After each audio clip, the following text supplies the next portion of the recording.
Chief metropolitan magistrate CMM আদালতে সোমবার ২৭ জানুয়ারি সকালে হাজির করা হয় সাবেক আইনমন্ত্রী আনিসুল হক, সাবেক প্রধানমন্ত্রী শেখ হাসিনার বাণিজ্য বিষয়ক উপদেষ্টা সালমান এফ রহমান ও সাবেক আইসিটি প্রতিমন্ত্রী জুনাইদ আহমেদ পলক সহ ১২ জনকে। শুনানি শুরু হওয়ার আগে জুনাইদ আহমেদ পলকের কাছে ছুটে যান তার আইনজীবী ফারজানা ইয়াসমিন রাখি ও তরিকুল ইসলাম। এ সময় কুশল বিনিময়ের সময় কৌশলে আইনজীবী তরিকুল ইসলামের হাতে লেখা একটি টিস্যু পেপার গুঁজে দেন। এ সময় বিষয়টি টের পেয়ে পুলিশ সদস্যরা বলেন, টিস্যু পেপার বা কাগজে কোনো বার্তা দেওয়া নিষেধ। তখন এই আইনজীবী টিস্যু পেপারটি লুকিয়ে ফেলেন।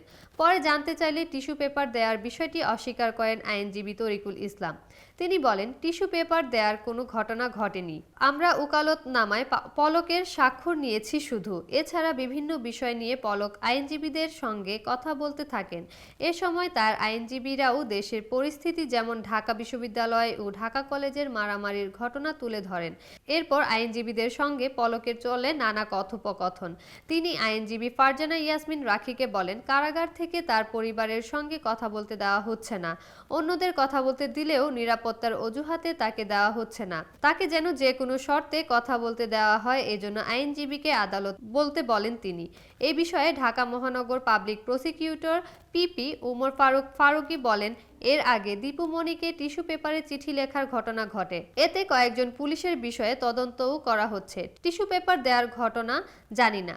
আইনজীবীরা আসামিদের ওকালতনামায় স্বাক্ষর করতে গেলে অনেক কথাই বলে, এগুলো তো ঠেকানো যায় না। আসামি আইনজীবীরা সবাই তো রাজনীতিক, তবে আদালতে এসব চিঠি বা রাজনৈতিক বার্তা আদান প্রদান উচিত নয়।